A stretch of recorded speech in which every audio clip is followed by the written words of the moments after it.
In the next few years, you're going to see many articles like this, which is a revelation and a kind of understanding and coming to terms with the phenomenon of the aging millennial girl boss American left-wing woman and the fact that she can't find a husband, despite the fact she does actually want one. Because you can propagandize people in all sorts of ways, and you can tell them, actually, it is good to be X, Y, or Z, and they can come to believe it. But in fact, people are designed to live in certain ways, and so you have longings implanted in you by nature. You have things that you desire, and so you may be living this perfect liberal life, but you still don't feel like you have it all. You still don't feel like you have actually what you want, and you are looking for something even then. And so this is why this article is possible. This is why The Guardian is able to interview. And they claim they interviewed hundreds of women for this article, which is remarkable. Like a really large number, all things considered.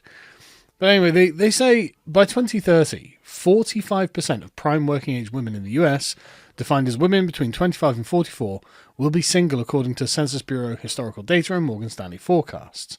Hundreds of those women from across the US shared with The Guardian why they were single and how they felt about it, and what they would be looking for in a future partner if they were still in the market for one.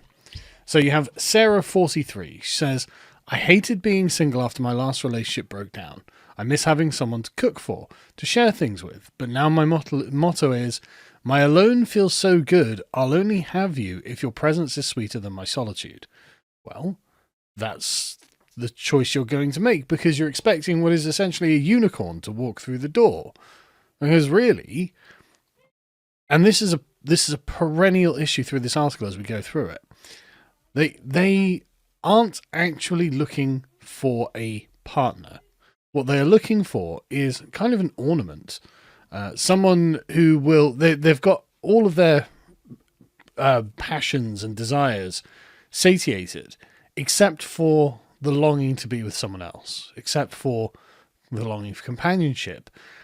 And yet, they address the idea of companionship as something that can be siloed away and compartmentalized as an aspect of their life that fails to understand actually how you get to that point. Like the idea that you're alone feels so good, so you want to add someone to that because you don't want to lose that. You fail to understand what the nature of a relationship is.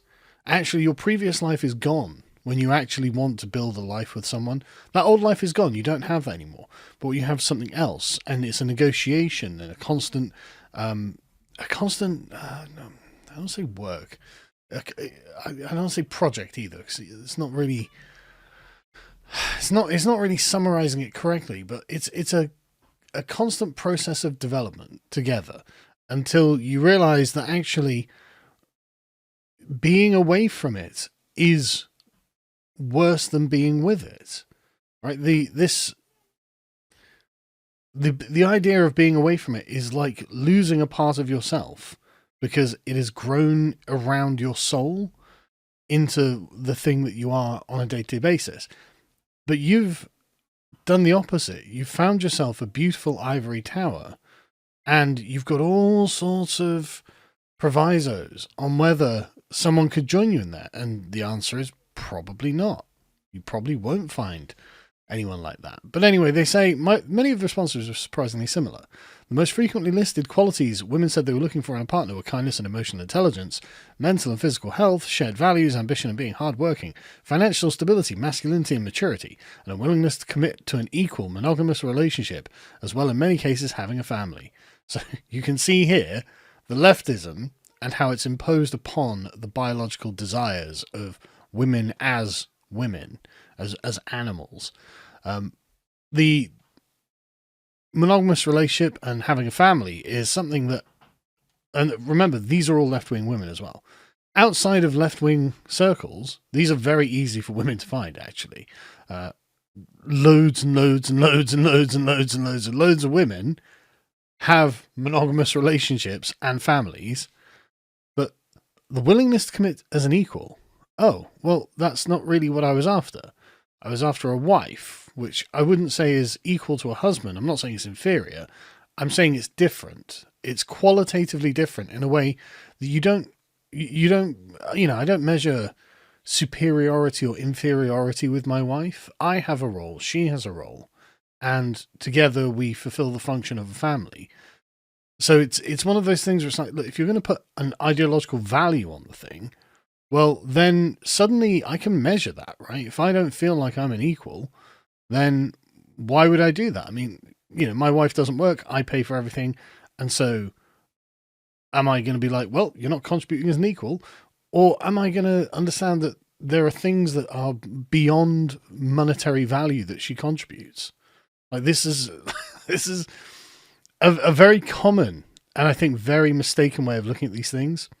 One of the phrases respondents used the most was that they were looking for a partner capable of adding to or enhancing their life, as in someone who is entirely self-sufficient and capable of adding romance, children, or unique intellectual connection to their lives. A large number of women complained about past suitors who had been lacking effort or unable to keep up. And isn't that fascinating? Yeah, I'd like a husband, I'd like to start a family. It's like, but I don't want to give up my life as a single girl boss career woman. It's like, then you don't want a husband and a family.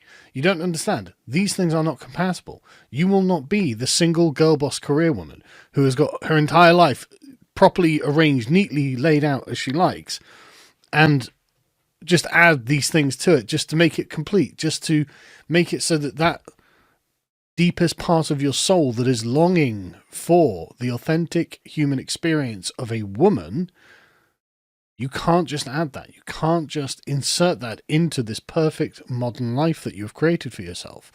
So you're not going to get it. And loads of these women are just like, well, I just can't find it. We'll go through some examples. Babette is a beautician from New York City, echoed hundreds of other respondents across ages and socioeconomic backgrounds. I would love to have a partner, but it seems like men are super low effort. Well, why do they need to be high effort? I mean, they can find, apparently there are lots of women available. They don't respond on dating apps, but I'm not happy with the quality of the men, is what she's saying. A lot of men seem to actively make life worse for women instead of better. Well, again, you are not prepared to leave your life and commit to a new life with someone else. You think you can just graft on a husband to the existing life that you have, but that puts him in an inferior position, frankly, and you're looking for at least an equal, if not a superior, which they'll explain to us later on in this article. And so no wonder you're not finding men of any substantive quality. The only kind of men who would want to be grafted onto the life of a successful woman are fucking losers. You've put yourself in the position of being the husband, and so you're like, okay, well, why can't I find any good men who want to be wives? It's like, well, because good men tend not to want to be wives. Anyway, Kelly from Georgia says, I wish I could have met my person before the stupid gender wars, social media and red pill rhetoric has ruined people's view of dating and marriage. Scores of women said that nobody available they'd encountered met what they considered basic requirements. Okay, well, let's have a look at these basic requirements. Bear in mind, you're in your 40s. I'm looking for a man who has goals and ambition, is intelligent, trustworthy, a provider, supportive, considerate, kind, assertive, masculine, honest, faithful, intentional, has a healthy self-esteem and a sense of humour, loves to go out, likes fitness. These basic qualities are hard to find these days. Well, I mean, you say these are basic qualities, but this is a very, and I hate to say high value, but this is someone who has many options, right? And if he has many options, why would he want a 43-year-old woman? I mean, that's not a young lady anymore. She's coming to the very end of possibly being able to have children. Why would he go for you? And so, really, you can say, I'm looking for this. It's like, sure, I'm looking for, well, I'm not obviously, but if I were made single tomorrow through whatever fate, I'd be like, yeah, I'm looking for Sydney Sweeney, and I expect her to turn up. And these are basic qualities, being an absolute, blonde babe or whatever. And it's like, these are not basic qualities. You are looking for a very hard to find person. And you don't seem to have considered that actually by the time you get to your 40s, you've got some baggage. You've got like things about you that are perhaps not great habits or that you have a history. These basic qualities are basically just a wish list. And so they say, although many women found being single lonely, they typically said they would not consider anyone who did not tick these or similar boxes. So again, they think of themselves as being very high value. And they probably are to single women. These women who have made their careers, they've bought their houses, they're very well situated in life, are very attractive to women if they were to be husbands. But they themselves are fulfilling the role of the husband and therefore are not able to find a wife. Katie is a biotechnology product manager from Wisconsin. Why? What's the point of you being a biotechnology product manager? A partner should ideally have a robust social life, a focus on holistic health, compassion and forthright communication skills, and functional independence. What do you mean, functional independence? Like, this is crazy. Like, just to be clear, I am not independent of my wife. My wife is not independent of me. We are a family.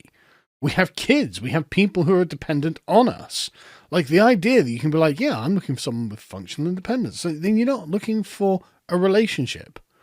You don't know what you're asking for, and you don't know what it is that you don't know why you're not finding it, right? This is mental. This is nonsense.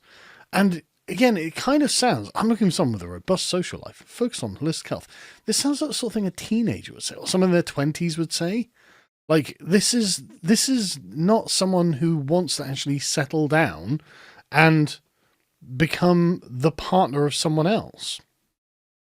And again, like, this is just a list of a wish list, right? These wish lists are another interesting thing, because what you're doing is essentially commodifying the people that you are looking to date.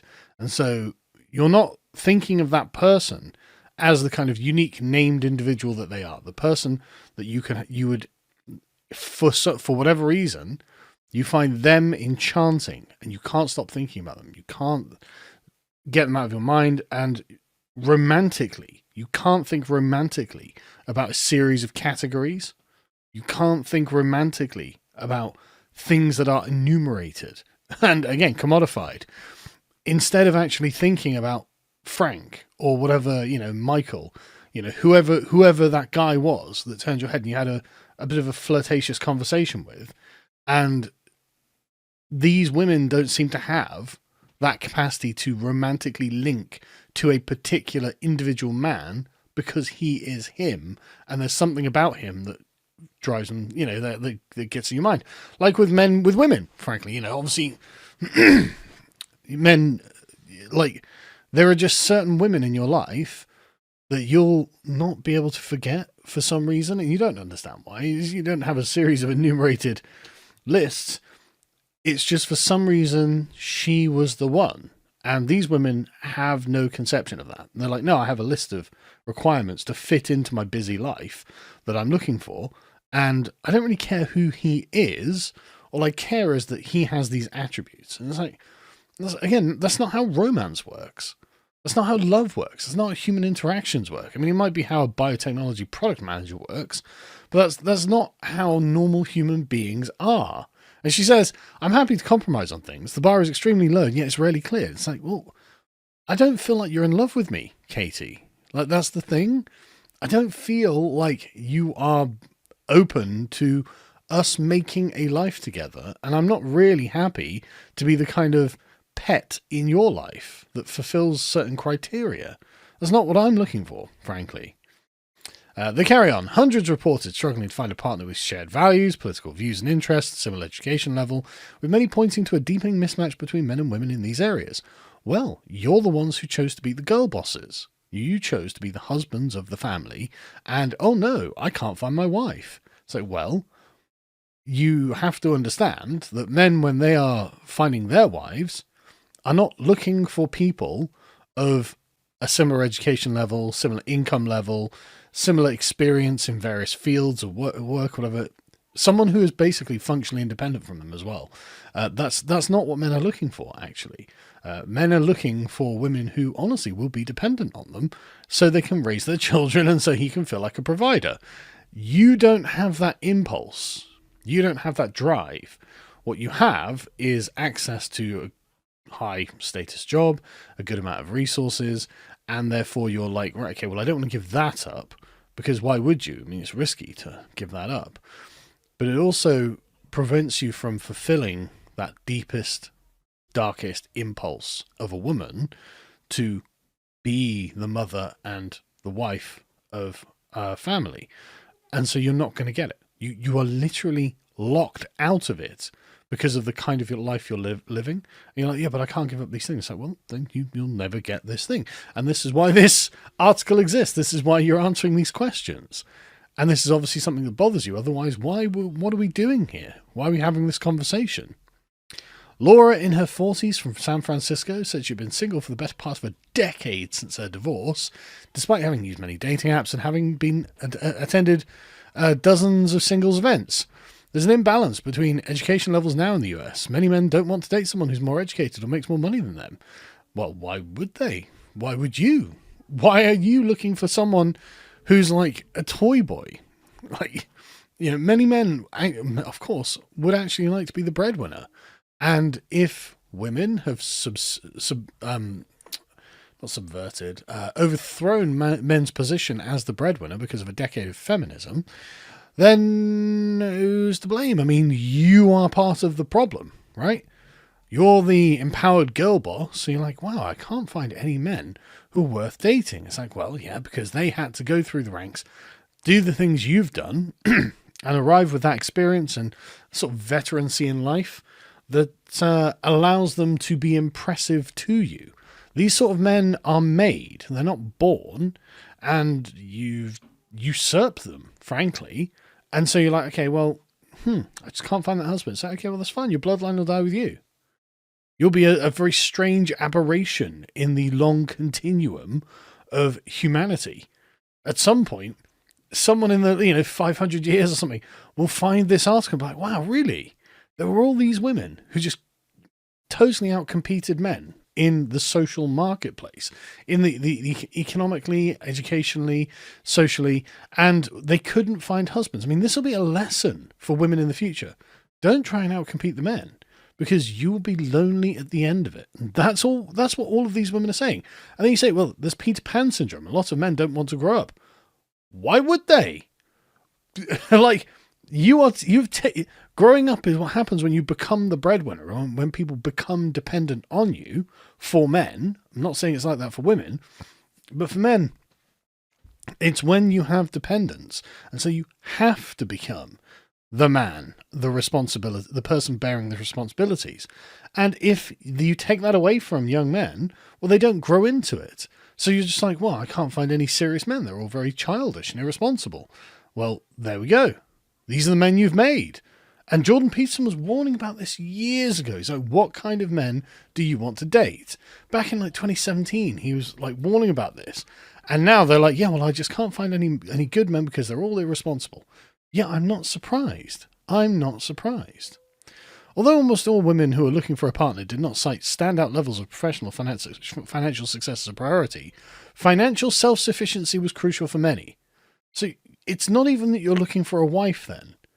Like, you're not looking for someone who's going to look after your kids. You're looking for, like, again, a kind of pen pal or something, right?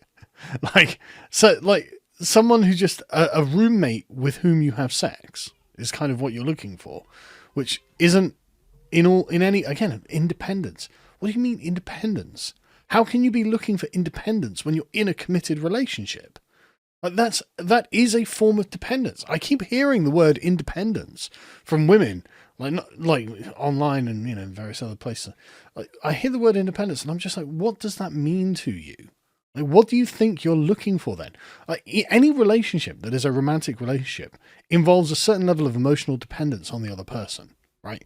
So, the very nature of being in a committed relationship is a lack of independence. Like, that's the first point, is you're not independent of that other person. Whenever you go out, you have a person to whom you have obligations, to whom you have to be you owe some sort of loyalty and concern and consideration towards. You are not independent. So like, oh, well, I want you to be financially self-sufficient. It's like, all right, okay, well, then why do I need you? Like, I'm not saying that I want a woman to pay for me, but like, if you expect self-sufficiency, well, okay, I have that, and now I'm playing Xbox and just working my minimum wage job, drinking beers and playing games with the boys. Why do I need to grow up if it's just self-sufficiency for the pair of us? Kelly says, Kelly from Portland says, I'm a self-employed high earner. I'm working on a memoir. God, so many people are going to read that, aren't they, Kelly? Own rental property and have struggled with finding someone who's like me, creative and high earning. I don't drink or smoke and I don't want a partner who does either. Okay, well, I mean, maybe if I was a 48-year-old man in Portland, I'd be more interested in some woman in her 30s who wasn't a high earner and actually needed me around. You know, like I'd be more interested in just like someone who didn't have an entire sort of empire of her own, because she's not looking to actually build a new life with me.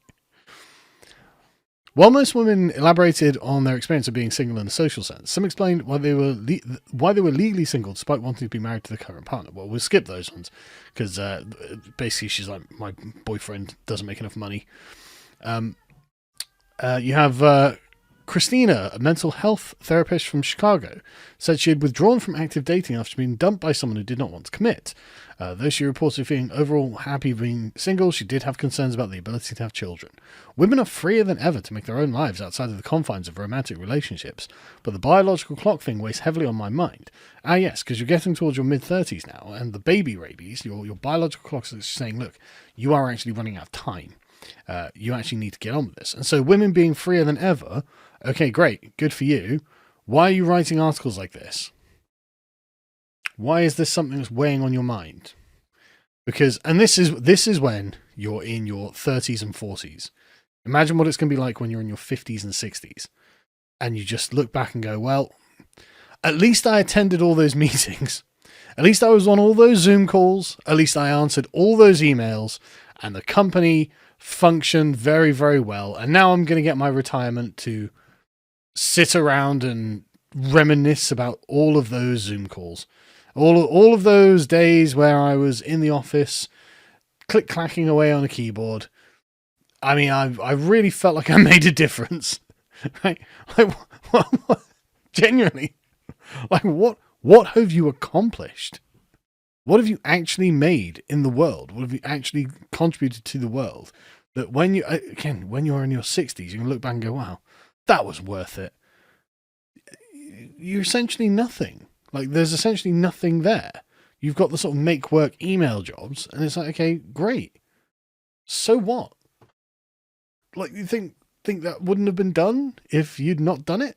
Like, anyway, this is the whole thing is just like this, and I'll leave it there. But I find it really, really kind of sad because you've got here a 42-year-old who decided that what she was going to do is put up billboards saying, look, I want to get married and have kids in the next 2 to 3 years. Well, I mean, how do you know that you're going to be able to at 42? Do you even know? But she took out this ad campaign, and she's got a website, and she's got the non-negotiables listed on her website. Family must be on board with a monogamous relationship with the intent of dating for marriage. Must be all right with the time frame of the marriage and starting a family in the next 2 to 3 years. Well, good luck. Education. College educated. Bachelor's degree at a minimum. Why? Like, what difference does it make? Wouldn't it be better if he was some big hunky guy? But anyway, what do I know? Lifestyle. Generally healthy lifestyle a must. No weed, no tobacco, no psychedelics or recreational drug use, good hygiene. Okay, well, that's not too much to ask for. But politics. Must be Democrat or liberal or left-leaning politically. You are getting exactly what you deserve as the feminist, independent girl boss. And I just find it so funny that you're like, okay, I don't know what else to do. She's spending apparently loads of money on this ad campaign as well, though she hasn't told us how much. But it's just like, that is just, I don't want to be mean, but like, you made a series of choices in life, and these series of choices come with consequences, right? Every time you're presented with a choice, you can do A or B, the other alternative becomes unavailable to you. and you've made a series of choices in which, look, you've got this perfect life on your own. That was the choice that you made. And you close the door when you go through, when you close door A when you go through door B. And so now you're like, okay, but I'd really like to, find a guy 35, 45 who's never married, no kids, and located in the San Francisco Bay Silicon Valley area. It's like, I bet you would. But it looks like that door is closed, doesn't it? So it looks like that's not going to happen. And this, like, would you marry someone who'd done this? I don't think I would. I think that's kind of just weird and desperate. And kind of sad, to be honest. Like, the whole thing is actually genuinely quite sad. But this is going to become a plague in left-wing areas of the United States, where women who were raised in a feminist environment, given all of the opportunities, all of the doors to the girl boss career and the ladder climbing that they get to do, opened up to them because they were women, at the expense of men who otherwise would have fulfilled those roles.